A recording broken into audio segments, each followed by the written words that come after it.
Alright, so today I want to take a look at some brand new baby ball python hatchlings that are just fresh out of the egg. I haven't even really looked at them yet. These are the eggs that I cut open a couple days ago. We cut them open with the scissors and kind of peeked inside to see what we got. We got some pretty awesome results. And today I peeked in the incubator. It looks like they're all completely out of the eggs, which is pretty awesome. So today what I want to do is I want to kind of stretch them out and look at all the colors and patterns on each snake. And then what I'm going to do is I'm actually going to name each one. I actually have a little jar of names. I actually got the names from the comments section under some of my YouTube videos. And if you actually have a suggestion for a name, feel free to leave it in the comments below. Although I would prefer gender neutral names. I usually don't figure out the males and females until a few weeks after they hatch. It was kind of funny. Last year, I actually named a snake Elvis, and then a couple weeks later, I found out it was a female. So that's kind of weird. I actually had a female snake named Elvis. So this year, I'm pretty much going with gender neutral names. And then what I'm going to do after I name them, I'll put them up in the hatchling rack and set them up there for their first shed. So let's jump over and pull these snakes out of the incubator and check them out. Alright, so here we go. This is the last egg box of the year. My very last snake eggs. None of my other females I don't think are going to lay. So let's take a look at these guys. They looked, I kind of peeked in here. It looked like they were all out of the egg. Wow, look at all those snakes. That is incredible. And I actually have all these empty eggshells. I think they're all empty here. And if you haven't seen a snake egg, take a look at this. It's kind of like a really kind of a rubbery shell. It is kind of weird how rubbery and goopy they all are. And it looks like all of them are actually out of the egg. Take a look at that. That is a beautiful bunch of snakes. That is pretty amazing. And it's a really good, whole bunch of odds. I actually hit some pretty good odds on this one. It seems like this year I've been hitting the odds really bad. And let's just kind of take a look. Look at how big these are. I think these are some of the biggest hatchlings that I've ever seen. Take a look at that. That is unbelievable. A whole bunch of snakes. And there's a whole bunch of coral glows, coral glow pinstripes, some pinstripes, and I think I had one normal in the mix, a whole bunch of really cool looking snakes. So what I usually do when I'm going through all these snakes is I start with the cheapest one, the easiest one. Usually it's the easiest one to figure out, and that is the normals. And I'll kind of work up from there and save the best for the last. So take a look at this one. He is, as a matter of fact, usually what I do is I get a little bit of water. They're all kind of stuck in the vermiculite. Usually they don't get all full of vermiculite like this.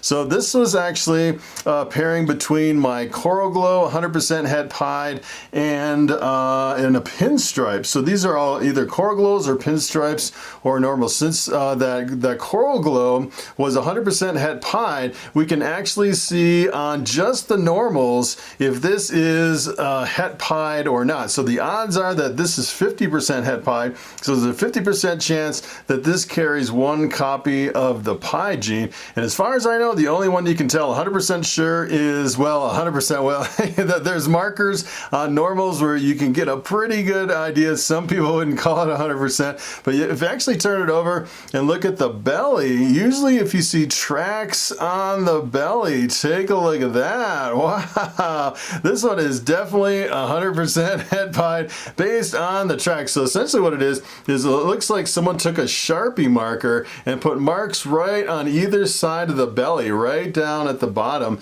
and usually that is a really strong indicator that it is het for pied. This one has really strong markers.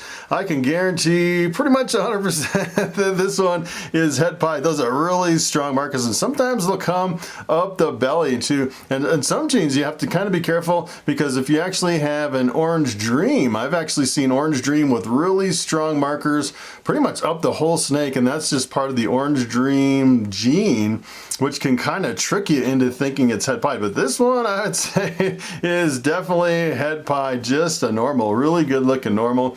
If you actually take a look at the sides, usually you have these little like Roswell gray alien heads with the two little eyes right here. We call those alien heads if you're actually into ball pythons, if you've seen them before. So this is just like a normal wild type ball python that you'd find in the wild over in West Africa if you actually found one, with the exception of the het pied markers. So what I'm going to do is I'm going to go through these one by one. We'll put a lid on these guys, and what I want to do is just take this one, and we want to give this guy a name. Let's name this guy.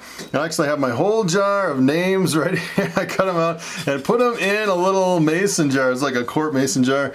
And I'm going to pull out a name. We'll see if we can get a name on this guy. And here's a good name. Take a look at this. This guy's new name is Biggie. Alright, so here's one of my tubs from my hatchling rack. I actually use an ARS 1039 hatchling rack. It's kind of like the best of the best. You know, the ARS racks are really expensive, but let me tell you, they have really heavy duty equipment. This tub is built like a tank. It's pretty awesome. And what I actually do is I put them in here for about a week until they shed out. So you don't even offer food for the first week, maybe a week and a half. I usually wait a few days after they shed before they eat. And then the first meal is actually a live mouse. It's really difficult to get ball pythons to eat. I found pretty much the only thing for the first few meals is live mice. And sometimes it can be really difficult. As a matter of fact, this year I actually have 3 ball python hatchlings that had to be assist fed, which is kind of crazy. And essentially what you do is I tried live mice over and over and over for about a month, a little bit over a month, and they just refused to eat. And finally I had to go in an assist feed, and I finally got my last one to eat. And it was kind of nerve-wracking. The last one to eat was actually my pastel bamboo calico, which is a pretty expensive snake. And that thing would not eat. And I finally got it to eat, assist fed it for like the 6th time or something. It was crazy. I've never seen one that was so difficult. And then when I actually use a coconut husk chip. There's different coconut husks you can use. I actually use the Pro Coco coconut husk chip. There's a whole bunch of different types of coconut brands and everything. And actually, the reason I buy this is because I buy it by the pallet, by like 100 blocks at a time. And then I use just a little disposable deli cup that fits right in the rack. You can actually buy these cups from ARS, the manufacturer of this rack. So I'm going to go ahead and set this one up in the rack, and let's take a look at the next one. Alright, so let's take a look at what else we have in the box. And I'm going to start with probably the next chain up, which is the pinstripes. The pinstripes, I'd say, sell for a little bit less than the coral glows. These guys are, it's funny, I've never seen ball pythons come out so dry like this. And you definitely want to keep them hydrated. As a matter of fact, when I'm done, what I might do is I might dunk them all in a little bit of water just to kind of rehydrate them, to help them with that first shed. Usually with hatchlings, you really don't see any problem with any kind of a first shed. Look at this guy, kind of the first time being handled, the first time out of the box, kind of looking around. This is a really awesome pinstripe. And a pinstripe it's kind of interesting. Some people consider it to be dominant. Some people consider it to be co-dominant. I've actually gone over to Morphmarket and I've seen some super pinstripes over there. And some people are saying that you really can't make a super pinstripe, so it's kind of interesting breeding 2 pinstripes together if you can actually get one or not. But pretty much from what I'm seeing over there in the super pinstripe, if it does exist, it looks pretty much exactly like a regular pinstripe. And this guy is kind of interesting. The thing that worried me when I first started breeding ball pythons, you can kind of see right in the belly right here, there's a big lump in the belly. And that, the first time I hatched out ball pythons, I was really concerned about it. You can see it just a little bit on this one. I think it's the yolk that's inside of the belly. And I was like freaking out the first time I hatched out ball pythons. That, oh no, something's wrong with my snake. Come to find out, that's just normal. They just have to absorb the yolk. And this one has a pretty strong stripe right down the top, and a whole bunch of these, they usually have these little scrunched up alien heads right on the side. That is a pretty cool pattern on the pinstripe. I love those little scrunched up alien heads. And sometimes, especially after they first shed out when they're really young, they can be really super bright gold. This guy's looking really good.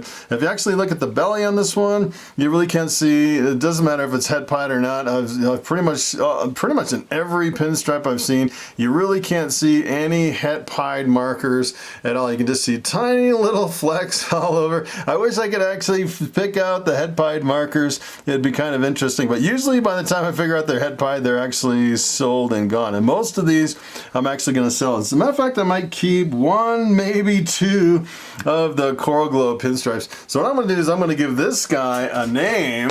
See if we can get a good name for this pinstripe here.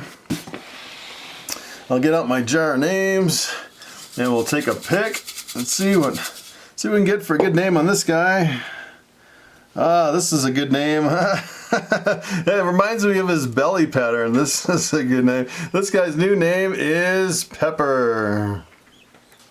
All right, so let's take a look at another one. I think we have one more pinstripe here in the box. Let me see if I can dig them out of all these beautiful snakes. These are really awesome snakes, and I love these pinstripes. It's one of my favorites, just the pinstripe by itself. And sometimes it can be pretty variable in the pinstripes. I've actually seen some with kind of jumbled up patterns, and I've actually seen, you know, these are pretty much your pretty typical pinstripe. You can see on this one, it doesn't really have the little alien heads on the side. It kind of has more of a wiped out side, which is kind of interesting. And actually, we're actually looking at these snakes for the very first time. No one in the whole world has seen these snakes ever before, fresh out of the egg. That is pretty awesome. Take a look at this guy, how spry he is, kind of crawling around a bit. This one's quite a bit more gold, and you can definitely see on these that, you know, they haven't shed for the first time, so a lot of times it's really hard to tell the true colors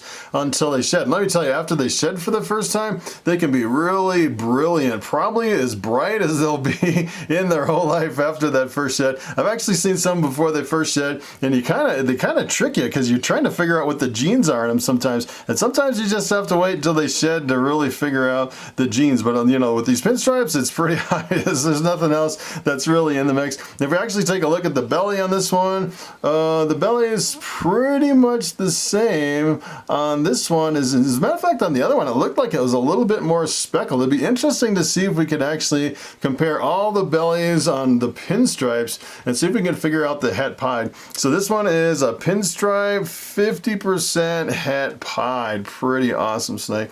So what I'm gonna do is I'm gonna pull a name out of the jar here. Let's see if we can get a name for this one.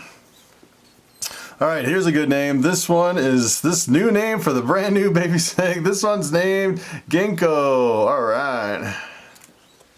All right, so let's take another look into this box and see what else we have. Pretty awesome. So we're left with a bunch of Coral Glows and Coral Glow combinations. It's kind of interesting. Actually, I want to take a look at this one. This is kind of interesting. It has kind of a jumbled up pattern for a Coral Glow. Sometimes the Coral Glows can have kind of a normal looking pattern with the little alien heads.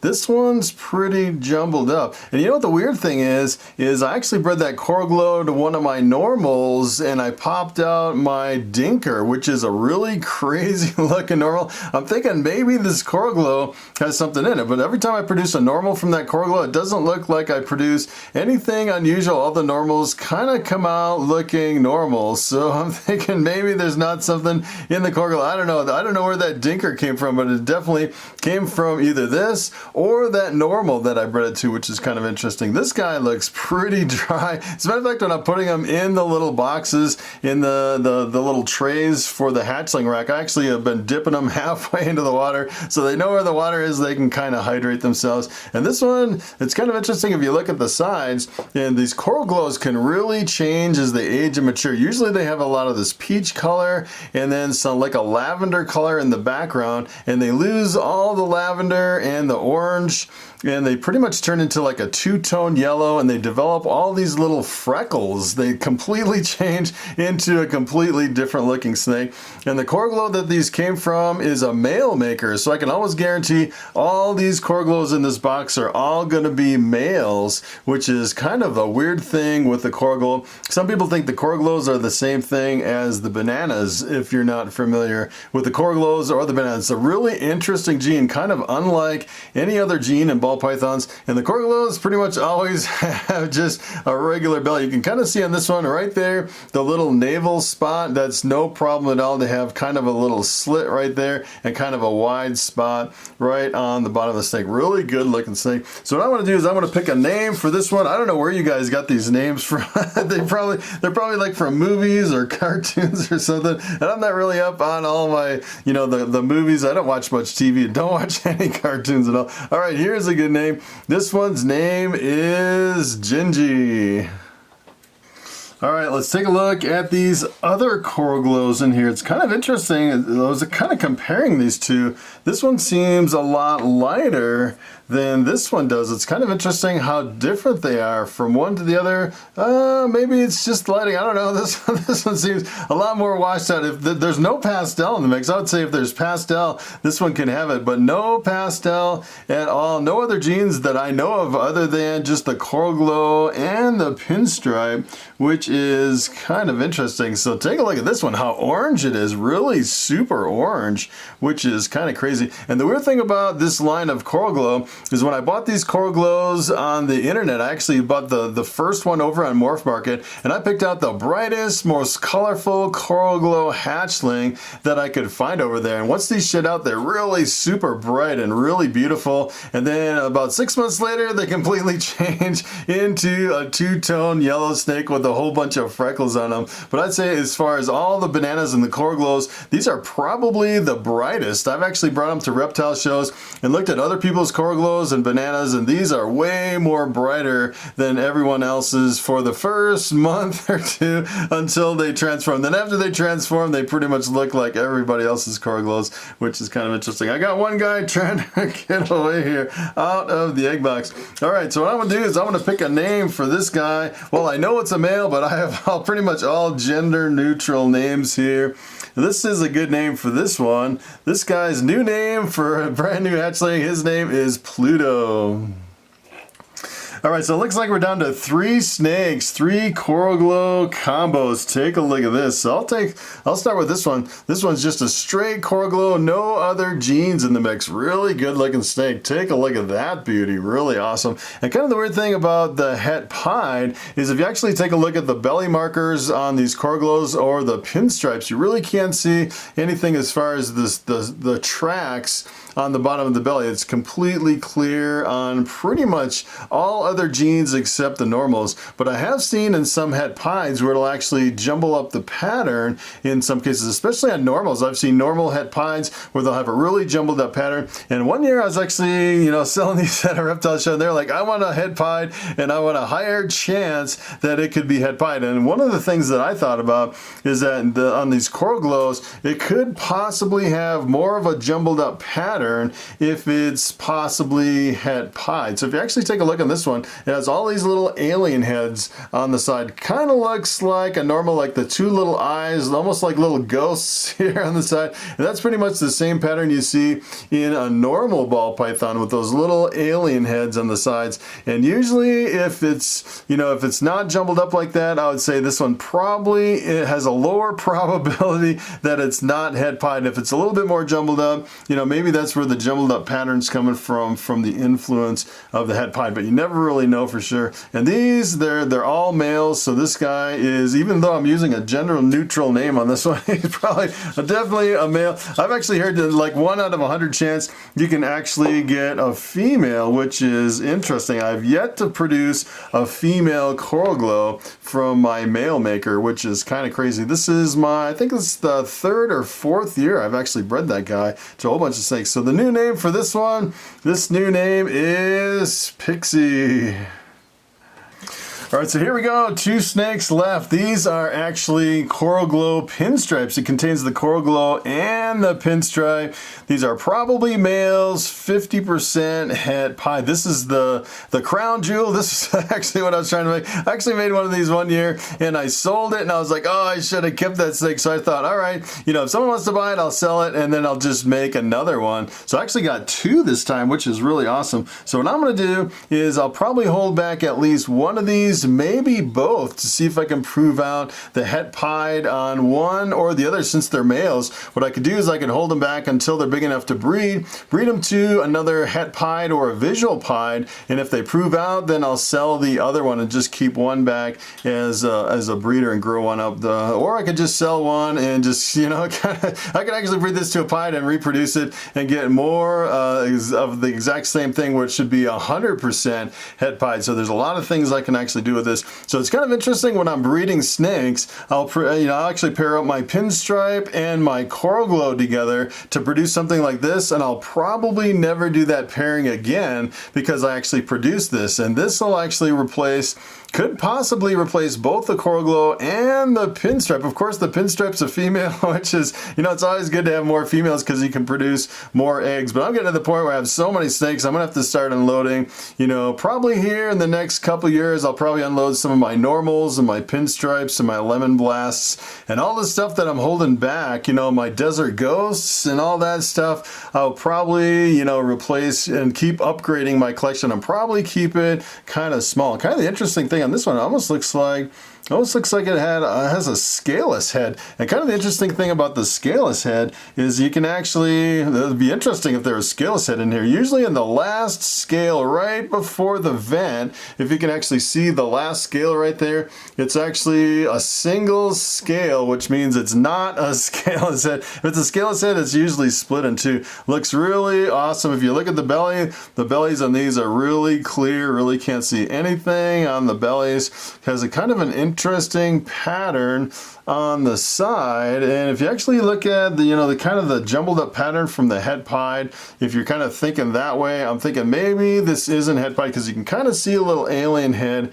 right in here and in here, but you never know on these things. I would say the jumbled up pattern is probably not a really good indication of head pied. The tracks are definitely the way to go if you can actually see the tracks just on the normals pretty much. And look at the eyes on this one, really beautiful eyes, really bright clear eyes on this guy, really awesome looking snake. I love the head and the face color on these coral glows, really awesome. So what I'm gonna do is I'm gonna pick a name on this one, and I actually have some names in here that are kind of on the edge of not being gender neutral. So this is a good name. Take a look at this one. All right, I don't know who picked these names, but I got them from the comment section. The name for this guy is Poe.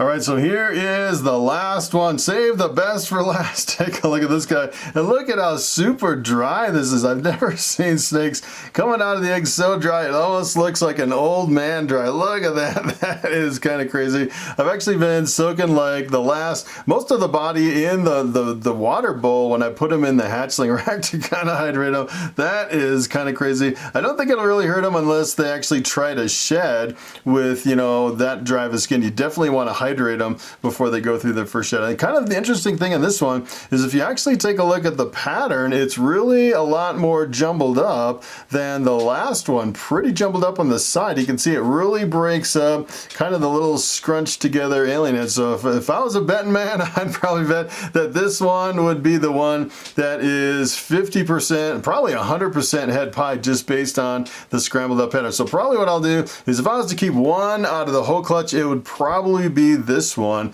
because I think it might be the head pied from the jumbled up pattern. It has the coral glow and the pinstripe. Definitely a male, 50% head pied from the breeding. If you actually take a look at the belly, no problems at all. And another thing you really want to watch on these hatchlings when you're actually, if you're breeding snakes, one of the things you have to actually look at the spine all the way and make sure there's no kinks at all. I've actually been to reptile shows. As a matter of fact, I was actually holding one snake once. I almost bought it and realized there was a kink in the spine. It can be pretty uncommon. Sometimes the spine's not completely straight and there's a little tiny kink in it, and the breeder didn't even realize there was a kink. Sometimes you don't really, stretch them out and take a look at the spine on all these. It's a really good idea to do it, especially as a breeder. I think sometimes you go through, you start producing all these hatchlings and you really don't take a really good look at all your hatchlings. That is a really cute guy. So what I'm going to do is I'm going to pull out a name for probably the one that I'm going to actually keep out of all those snakes. This is probably the one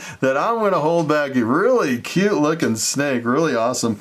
All right, so this guy's new name for, as a matter of fact, it's the birthday. This is what I consider the birthday on these snakes. The first day coming completely out of the egg. I should have baked a cake or something for these snakes. So the name on the birthday for this snake, his name is Sparky. All right, so there you have it. That is pretty much the official end of my ball python breeding season for 2020. I don't have any more eggs or any more hatchlings in the incubator, and I can actually go in and turn my incubator off, which is, I don't know, it's kind of a double-edged sword. It's always the most exciting part of the year, looking at hatchlings and cutting open the eggs and seeing what you got. It's pretty much like Christmas. You can go in and pick out what snakes you want to improve your collection, as long as you hit some good odds. Sometimes I hit some pretty bad odds, and there's nothing really that I want to hold back. And it's kind of interesting with the whole ball python breeding season. In about 4 weeks, I'm going to start pairing up my snakes again. Kind of crazy how it pretty much goes through the whole year. So right now, if you're actually in the ball python breeding game, a lot of people, what they're doing right now is they're feeding their females a little bit heavier for the next month or two to really beef them up before they go into the breeding season. And once you start pairing them up, a lot of times they'll go on a really long fast and stop eating for sometimes for months at a time. And usually I keep pairing up until about March. Usually about early March, all my females will go off of food for the next few months. And once they go off of food, I pretty much stop pairing them up for the rest of the year. And if you actually keep breeding them later and later in the year, if you pair up in March and April, sometimes you can have really late eggs into the year, and it kind of messes up your cycle for your females for the following year, and you have to give them the next year off. So a lot of times, you know, I pretty much cut it usually early March as far as pairing up my females and males. So that is pretty much it. Thanks for watching, and I will see you in the next video.